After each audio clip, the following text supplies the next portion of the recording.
근데 미국도요, 한국만큼 어쩌면 한국보다 훨씬 더 학군이 굉장히 중요한 나라예요. 만약 제가 여러분들에게 엄청 학군이 좋은데 집이 너무 별로야, 너무 학군은 별로인데 집이 세상 최고 좋은 집이야 라고 두 개의 비교군을 드린다면 여러분은 어떤 걸 선택하실 것 같으세요?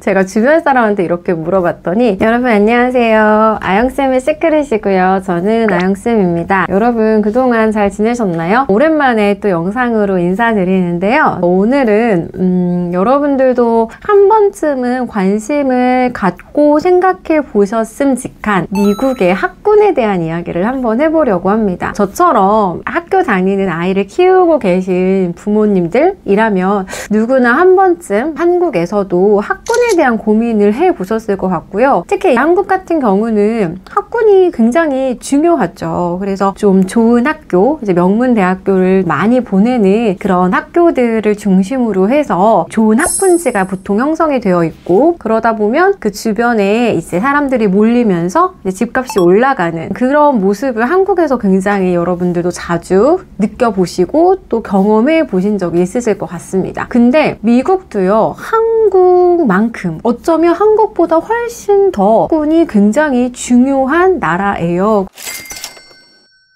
저도 미국에 있으면서도 많이 느꼈고, 또 한국에 와서도 여러 사이트나 뭐 앱 같은 걸 검색을 하면서 참 많이 느꼈지만, 미국은 대놓고 부동산과 관련된 그런 사이트에 각 학교에 대한 등급과 이 점수가 다 소개가 되어 있어요. 그래서 이 집에서는 어떤 초등학교, 중학교, 고등학교를 배정을 받게 되는데 각각의 학교는 10점 만점에 점수가 얼마다 라는 것이 어떻게 보면 한국보다 훨씬 더 적나라하게 소개가 되어 있습니다. 그리고 그레이스쿨즈 같은 그런 사이트에 들어가 보면 아예 대놓고 학교들이 이렇게 순위가 쭉 매겨져서 나오기 때문에, 와, 이렇게까지 공립학교들의 순위를 매겨야 되는 건가 라는 생각이 사실 들 정도로 한국보다 훨씬 더 심하면 심했지 덜하지는 않는 것 같아요. 학군은 사실 중요하죠. 학군이 좋은 동네는 일단 동네 자체가 굉장히 나이스합니다. 딱 가보면 와, 이런 데서 우리 가족이 살아야겠구나 라는 생각이 들 정도로 굉장히 나이스한 동네고, 뭐 홈리스 당연히 없고, 그러다 보니까 당연히 그런 동네는 이제 사람들이 이제 많이 몰릴 수밖에 없는 것 같아요. 사람들이 많이 몰리다 보면 당연히 집값이 올라갈 수밖에 없고요. 또 렌트를 한다고 해도 뭐 렌트가 굉장히 빠른 속도로 비싼 가격에 잘 나가는 그런 동네다라고 생각을 하시면 될 것 같아요. 그리고 아무래도 나이스한 동네다 보니까 치안이 또 좋을 수밖에 없는 것 같아요. 미국은 또 안전함과 관련된 게 굉장히 중요하잖아요. 미국은 이제 동네마다, 지역마다 뭐 마약이라던가 총기, 아무래도 그런 곳은 치안도 좋지 않고 아이들이 나쁜 유혹에 빠질 가능성이 크겠죠. 그래서 참 좋은 동네는 좋고, 그러다 보니까 자연스럽게 좋은 학군이 형성되는 게 한국이랑 굉장히 비슷하게 가는 부분이 분명히 있는 것 같습니다. 좋은 학교가 먼저냐, 좋은 동네가 먼저냐, 이거를 얘기하기는 조금 어려운 부분이 있죠. 닭이 먼저냐, 달걀이 먼저냐, 약간 이런 느낌이긴 한데, 근데 어쨌건 간에 이제 좋은 학교와 좋은 동네는 함께 가는 것 같다.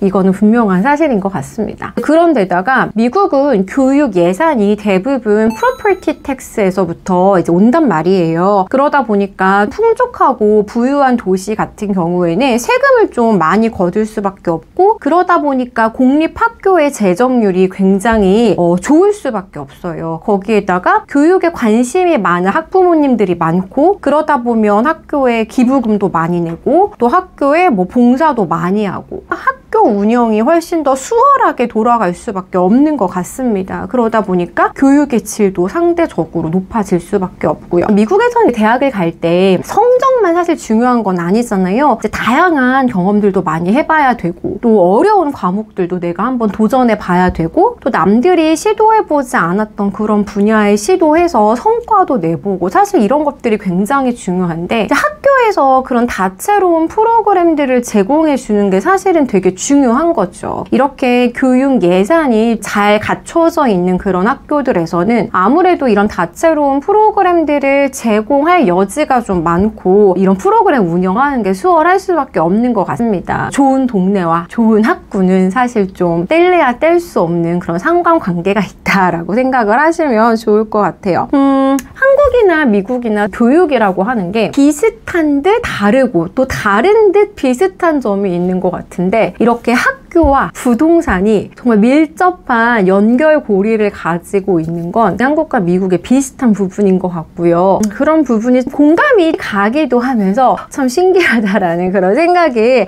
드는 부분도 있는 것 같습니다. 만약 제가 여러분들에게 엄청 학군이 좋은데 집이 너무 별로야. 너무 학군은 별론데 집이 세상 최고 좋은 집이야 라고 두 개의 비교군을 드린다면 여러분은 어떤 걸 선택하실 것 같으세요? 제가 주변 사람한테 이렇게 물어봤더니 대부분이 전자를 선택하더라고요. 왜냐면 집은 고칠 수 있지만 학군 자체를 바꾸는 건 사실 그렇게 쉬운 일이 아니기 때문에 일단은 학군 좋은데 즉 동네가 좋은 데를 먼저 선택을 하고 그리고 난 다음에 집의 퀄리티를 본다 이런 얘기를 많이 하더라고요. 참 미국이나 한국이나 학군에 대한 관심이 높은 거는 정말 어쩔 수 없는 불변의 진리인 것 같습니다. 미국 같은 경우는 학군 좋은 동네가 사실은 살기 좋은 동네랑 거의 비슷하다라고 생각해도 괜찮을 것 같아요. 그래서 몇몇 분들이 저에게 미국에서 만약에 좀 살기 좋은 도시라고 한다면 어떤 도시가 있겠냐라고 물어보신 분들이 계셨는데 사실 그건 학군 좋은 동네랑 약간 비슷하게 겹치는 부분들이 분명 있는 것 같고요. 그래서 다음 영상에서는 미국에서 살기 좋은 그런 도시들에 대해서 한번 소개해보는 시간을 가져보려고 합니다. 자, 어때요 여러분? 오늘 저의 영상이 조금 도움이 되셨나요? 도움이 되셨다면 구독과 좋아요, 알림 설정까지 눌러주시고요. 저는 다음 시간에 좀 더 알차고 또 도움이 많이 되는 그런 은밀한 내용을 가지고 돌아오도록 하겠습니다. 뿅!